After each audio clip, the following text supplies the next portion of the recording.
Bonjour à tous.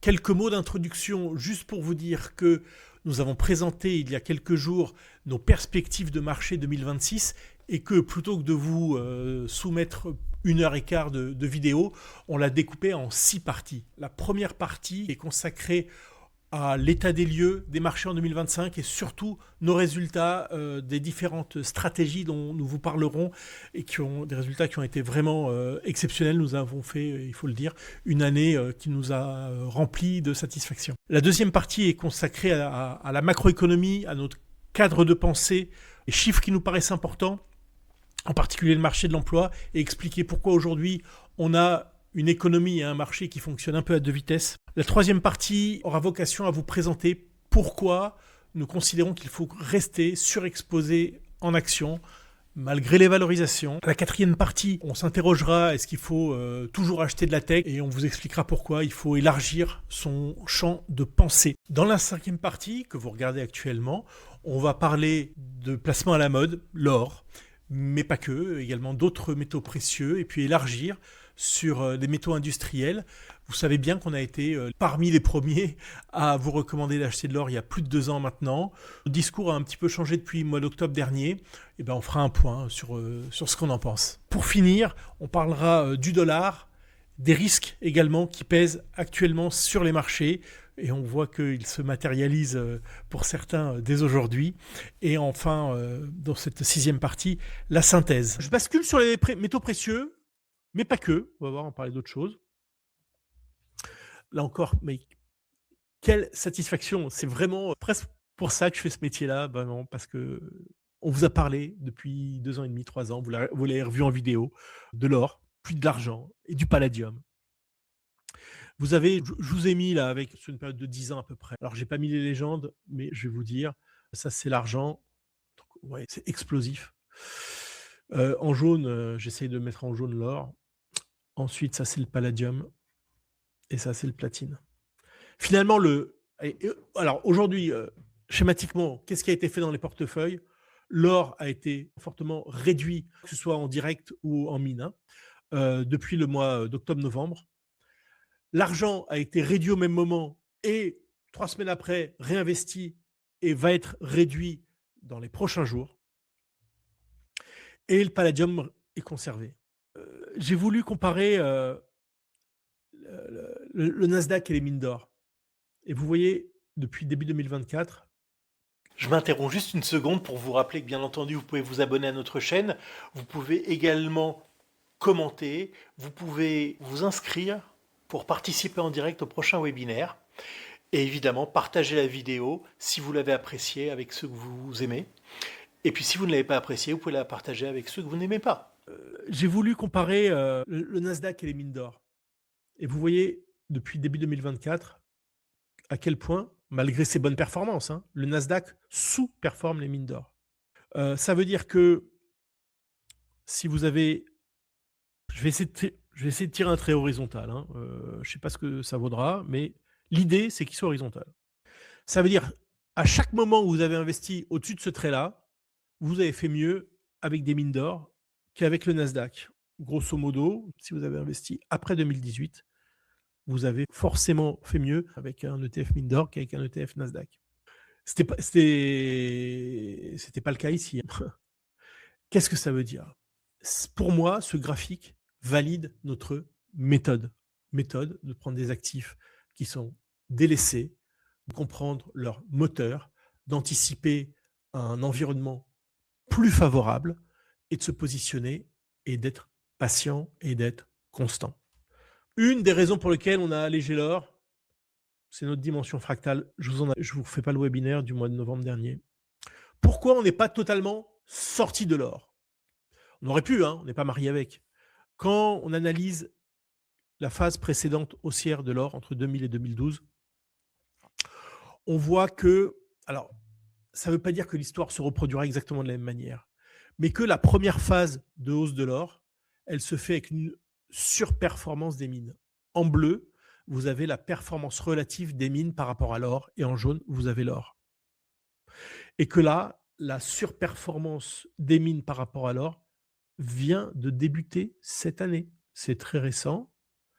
Quand on regarde la performance absolue des mines d'or, c'est prodigieux puisque c'est une hausse de 160% l'année dernière. Mais qu'en relatif, finalement, c'est pas sur le graphique, c'est pas frappant, hein. Voilà pourquoi on continue d'avoir des mines d'or. Enfin, il y a d'autres raisons, aussi en termes de valorisation.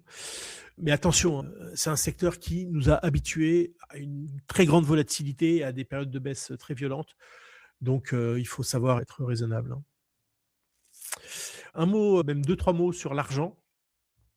L'argent, quand on regarde, vous avez l'argent donc ici en couleur argent. Et donc, je me pose la question, argent trop cher. Celui qui me dit c'est le titre de quelle chanson gagne, je sais pas, un café avec moi. Ah, Gaëtan, mais quelle rapidité. Je vous appelle après le webinaire. Bon, Nabil, ça marche aussi. Donc, est-ce que l'argent est trop cher? En tout cas, quand on regarde le ratio entre l'argent et l'or, alors c'est un ratio qui est très très loin. On peut remonter au Moyen-Âge pour calculer ce ratio. Au Moyen-Âge, ce ratio, il était de 2. D'accord? Donc, on ne va pas escompter qu'on revienne à 2 comme à l'époque du Moyen-Âge. Je pense qu'un recul de quasiment 30 ans est suffisant. Et en 30 ans, ce ratio, grosso modo, il a évolué entre 50 et 80. Quand ce ratio dépassait 80, c'est-à-dire que l'argent était très délaissé par rapport à l'or, et en général, c'était un excellent moment pour acheter de l'argent. Et même récemment, vous achetiez ici, ou même dès qu'on sort de 80, vous achetez ici, c'était formidable. Et aujourd'hui, vous êtes à la borne basse. Alors, en 2011, la borne, elle a été beaucoup plus bas, d'accord. Mais qu'est-ce que ça veut dire? C'est qu'aujourd'hui, l'argent, c'est un outil de spéculation, presque de spéculation ultime, quoi. C'est 1000 fois mieux que le Bitcoin pour le spéculateur, hein. Bitcoin, c'est pour les petits joueurs. Là, vous avez l'argent. Donc, nous, on n'est pas des spéculateurs, on est très heureux et on trouve raisonnable aujourd'hui de vendre. Ouais, la tendance long terme depuis les années 70. Alors, habituellement, on prend un ou deux écarts types pour voir la dynamique, si elle est à l'excès ou pas. J'ai pris 2 écarts types à la baisse parce que c'est pas le sujet. Puis j'ai dû prendre 4 écarts types par rapport à la tendance pour trouver les points hauts et voir qu'ici, ça a été largement dépassé. Alors évidemment, l'argent, il y a beaucoup de qualités. L'argent, c'est le copain de l'or. Pour ceux qui ont raté le train de l'or, ils se disent je vais attraper l'argent. Mais c'est un marché qui est beaucoup plus étroit. C'est un marché sur lequel il y a des véhicules d'investissement, mais il y en a moins, donc il y a plus de goulot. Et puis c'est un marché sur lequel il y a des applications industrielles. Les panneaux solaires, par exemple, il y a beaucoup d'argent. Donc voilà, ça a vraiment toutes les raisons pour faire une bulle. Dimension fractale, là encore, intéressant, parce que pourquoi en octobre on a racheté de l'argent? Tout simplement parce que la dimension fractale de l'or s'était allumée, mais celle de l'argent était encore au-dessus. Ok, on était là, et ça vient de s'allumer. Et pourquoi on garde le palladium? Parce qu'aujourd'hui, le palladium, je pense que c'est un marché encore plus étroit que l'argent, et que pour le coup, c'est moins accessible aux investisseurs. La fièvre aurifère et argentique ne s'est pas encore emparée du palladium. Sur le platine, c'est un peu plus chaud, mais sur le palladium, c'est encore plus calme. Et puis, il y a l'histoire des pots catalytiques, puisque cette chute-là qui est vertigineuse, hein, ici, hein, puisqu'on passe de $3 000 à $900, c'est l'histoire du développement de la voiture électrique, hein. On voit que, alors, la voiture électrique ne va pas arrêter de se développer, mais que, par exemple, l'UE pense repousser la date à partir de laquelle elle imposera à tous les fabricants de faire 100% d'électrique. Donc, il y a quand même une histoire industrielle qui est le maintien d'une voiture sur la base à combustible. Et là, la dimension fractale, formidable. On est loin du plancher. Alors, puisqu'on est sur les métaux, on glisse sur le cuivre. Le cuivre, alors là, je pense que ça fait partie des gagnants des années à venir, parce que vous avez l'application industrielle. Dans l'IA, il y a du cuivre partout. Dans les data centers, dans l'électricité, dans tout ce que vous voulez, il y a du cuivre. On n'a pas trouvé plus efficace que le cuivre. Vous avez le ratio qui est au plus bas depuis 30 ans entre le cuivre et l'or. Alors habituellement, on disait, dans les phases de reprise économique, il faut acheter du cuivre, dans les phases de ralentissement, il faut acheter de l'or. C'était vrai avant que l'or devienne plus spéculatif, parce que, évidemment, dans la hausse de l'or, il y a une part de fondamentaux, mais il y a une part de spéculation. Donc voilà le cuivre à long terme. Je vous ai mis ce graphique-là. Alors Nabil, c'est exact. Voilà, pardon, je fais une pause avec Nabil.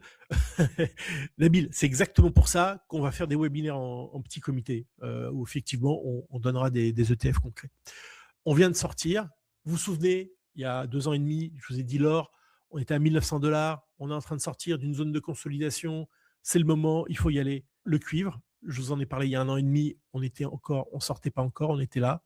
Ça y est, on est sorti, on est là-haut, et ça ne fait que commencer. Parce que quand on est dans une zone de consolidation qui dure depuis 2008 à peu près, la sortie, elle ne se fait pas sur 3 semaines. Ça dure plus longtemps que ça. Il y a les raisons. Alors, j'ai envie de vous dire d'acheter des mines de cuivre. Elles sont parties très très vite, très très fort. J'attendrai un repli, mais l'histoire, vraiment, elle est belle et elle est là. Évidemment, dimension fractale sur le cuivre, très bien. On aime bien. Une autre façon de s'exposer au cuivre, c'est d'acheter du Chili. Le Chili, j'adore. D'abord, vous savez que c'était un des pays les plus riches d'Amérique latine, et que vous voyez la corrélation, parce que c'est le premier producteur au monde de cuivre, et que par le passé, cuivre et Chili, c'était la même histoire. C'est ultra corrélé. Et puis, il y a eu des heurts sociaux, des manifestations, l'état d'urgence, l'armée dans la rue et tout ça. Donc, on s'est décroché du cuivre. Ensuite, l'arrivée d'un président d'extrême gauche qui a à peu près rien fait de ce qu'il avait promis, ne serait-ce que... Ils ont cherché à changer la Constitution. Ils ont proposé une Constitution au vote. Ça a été refusé. Alors, ce qui est rigolo, c'est qu'ils ont dit finalement, on va réécrire la Constitution, mais avec l'aide de l'opposition. Donc l'opposition a réécrit la Constitution. Ils l'ont soumis au vote, ça a été refusé aussi. Donc, des tensions politiques chiliennes, il y en a eu nombreuses durant cette période-là, sauf que vous regarderez l'actualité politique chilienne, mais il y a un nouveau président qui vient d'être élu en décembre dernier, qui est un président que les journalistes français qualifieraient d'extrême droite. On va dire qu'il est nationaliste, mais il est surtout pro-business. Donc c'est un copain de Trump. Et donc, on va, je pense, retrouver, et c'est ce qu'on a depuis l'élection, hein, donc depuis ici, je vous mets son nom, si je ne me trompe pas, c'est M. Cast, une recorrélation entre le cuivre et le Chili. Et en plus, donc là, vous êtes... autant le cuivre, vous valorisez avec l'offre et la demande, vous n'avez pas de price earning. Autant sur le Chili, vous avez une valorisation. Et puis vous voyez qu'à l'époque d'un précédent top sur le cuivre, c'est un ETF qui a réussi à atteindre ces niveaux-là. Là, on est plus haut sur le cuivre, mais on est beaucoup plus bas sur l'ETF. Alors c'est vrai que cette dynamique-là, ça part très très vite. Quand on est contrariant, on n'aime pas trop acheter dans cette dynamique-là, sauf que dans les portefeuilles, on a acheté ici. Donc, on est très content et on en a beaucoup de Chili dans les portefeuilles. Et une manière de s'exposer au cuivre. Et d'une manière générale, on aime bien l'Amérique latine. Alors, je vous ai mis l'écart entre le MSCI World, chargé d'États-Unis, et le MSCI Latin America. Vous voyez le grand écart entre les deux. Mais ce grand écart-là ne rend pas justice à un comportement. Vous avez le rapport entre les deux. Et donc, vous voyez qu'à partir de là, vous avez un début de surperformance de l'Amérique latine par rapport au MSCI World. Voilà. Et je pense que cette tendance-là peut être durable et que quand on a eu un ADN contrariant et qu'on est vraiment à la recherche des zones, des secteurs qui ne sont pas encore dans tous les portefeuilles et qui ne font pas la une de la presse, je trouve que comme la tech chinoise, l'Amérique latine mérite vraiment le détour. Et si on regarde plus précisément par pays, bah, vous voyez que le Pérou, alors lui, le Pérou, il coche toutes les cases, puisque c'est un très gros producteur de cuivre et un très gros producteur d'argent. Vous voyez que ça va très vite. Et finalement, la performance du Chili, là, de début 2025, où on est quasiment à zéro, c'est-à-dire au même niveau que 2015, finalement, là, on est déjà à plus 50, plus 60. D'accord. Mais le chemin paraît encore long. Alors, vous le jouez comme vous voulez, vous achetez un ETF Amérique latine avec l'interrogation de la présidentielle brésilienne qui a lieu en novembre prochain. Bon, Lula paraît c'est la stabilité, c'est peut-être pas le plus pro-business qui soit, mais il est en tête dans les sondages. Bon, voilà.